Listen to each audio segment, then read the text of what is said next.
تو داری هر روز به خودت تبر میزنی، بعد منتظر یکی دیگه به تبر بزنه. تو هر روز تبر گرفته داری دونه دونه ریشاتو میزنی، بعد منتظر یکی برات یه کاری بکنه بیزنس ازت بگیره. تو هر روز داری این کارو با خودت میکنی. نمیکنی؟ داری میکنی دیگه. آدمی که تو درد، تو رنج، تو فشار عصبی، تو فشار روانی میتونه تصمیم با کیفیت بگیره. فقط وظیفش درجا زدنه. یعنی هیچ کاری بهتر از این هم نمیتونه بکنه. میتونه رابطه عاطفی بسازه، محاله. تهش خیلی خوشبخت باشه با پول رابطه عاطفی میگم تهش.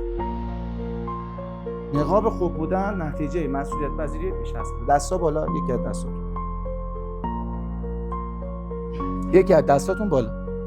بالا بالا بالا بالا بالا، تکیه نده. بالا. نه آره نگه دارید دستاتون. اشکالی داره؟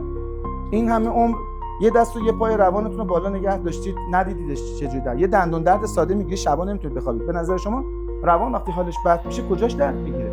دیوونه ها. اون غم، اون تنهایی، اون حال بدیه، اون چیزی که تو ازش در میری، اون درد روانه. دیوونه. دندونت که درد میگیره شب اینجوری میگه چرا تا قرص میخوری؟ این که درد گرفت اون پشت روانه، تو از کجا فهمیدی از کجا بس صداش در بیاد؟ شما صداش از کجا شنیدید؟